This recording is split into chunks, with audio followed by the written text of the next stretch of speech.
One of the most beautiful places around Edinburgh is the Greyfriars Kirkyard here. This is an amazing, very old cemetery full of these really cool, I don't know if they're, I guess they're little mausoleums right against the wall or into the wall. So these are all around. There's really interesting folklore to this place. There's names of famous names that you, maybe not the people, but the names you will certainly know. I'm going to try to find some of those names to show you.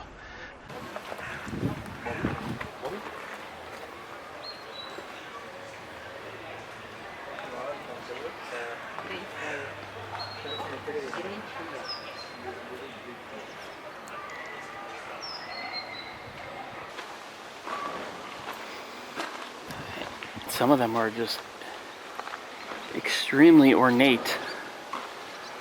Look at that. Both of their heads are gone. George Watson. Amazing.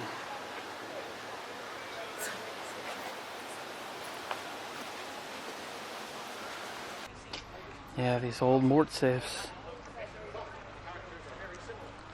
Can't actually see, they might have it listed, but you can't read that stuff anymore to see who's buried here. The plaque says this iron mort safe was placed over the grave to prevent grave robbers from digging up the body for sale to the anatomy classes in the medical school. Many other measures were taken in the 18th and 19th centuries to prevent this repulsive trade, which continued until the Anatomy Act was passed in 1832. So most people have heard, I would say, of these mort safes, but the reason they were created were, I believe it's because of Burke and Hare, the two serial killers that would kill people and then sell their bodies for medical use. This was before there was any other way to get bodies for science. Wow. This obviously was a skeleton, but... Oh, these were angels? Oh, yeah. So they were angels up there.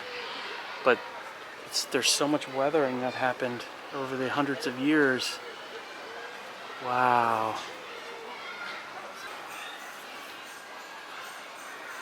Do you see these skulls? There's like little skulls everywhere.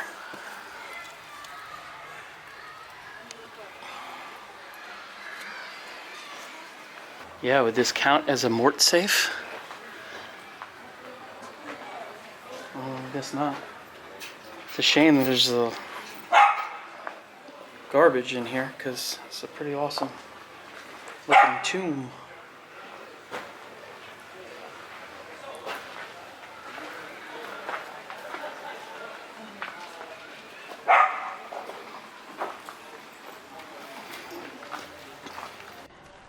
After the Covenanters were defeated at the Battle of Bothwell Bridge in 1679, roughly 1,200 prisoners were marched to Edinburgh and confined in this area, and many were executed or offered freedom only if they renounced their oath to the Presbyterian cause. These days it's really only open for private tours, which I'm not going to have enough time to do. But it would be interesting to get in there. But it used to be open from what I understand. But just due to vandalism over the years. And, you know, they also make a decent amount of money having these tours. That's really the only time you can go in there. At night, usually, I guess it is. All around the cemetery grounds are these walls. This is the Flodden Wall.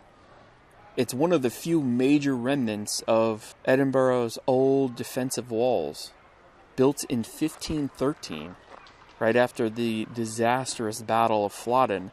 This wall once entirely enclosed medieval Edinburgh.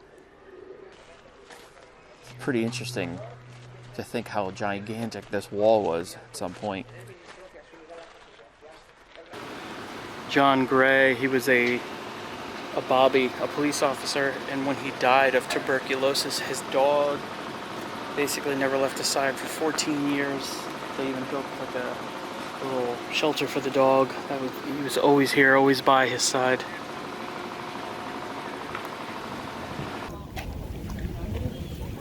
So this is the dog's grave right here. Everybody has put sticks. Very cute.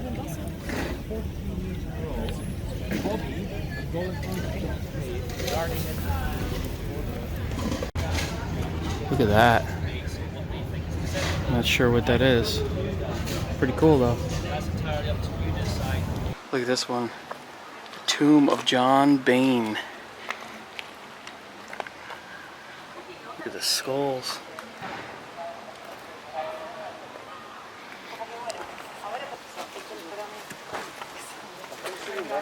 Inside the crypt.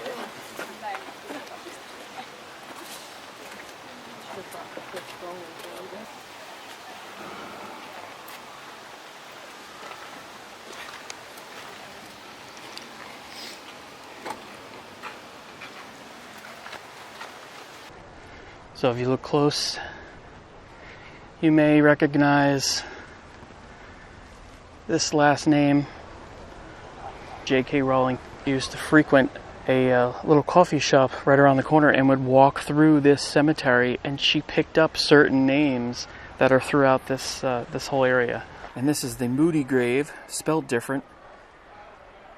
She got Alistair Moody from this. And not to spend too much time on these graves, but there's Thomas Riddle, aka Tom Riddle, who is Voldemort. Professor McGonagall, which is a great name.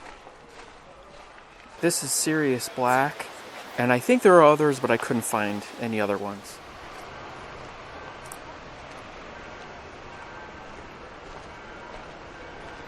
Let me see what this looks like real quick. And if you look down here, that's the Oz bar, and right above it was the original location to the Elephant House.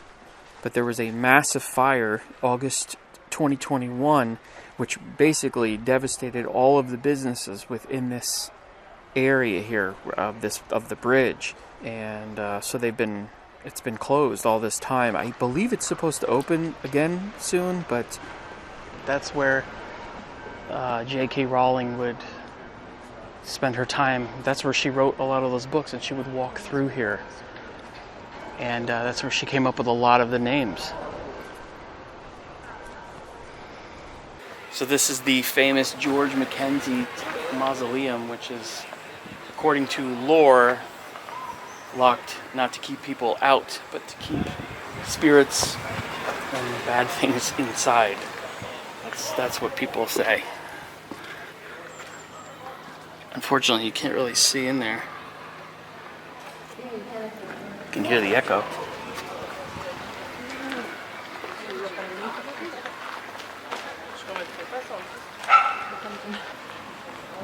Wow, but that's the mausoleum, the famous mausoleum that I almost tripped over that as I'm talking.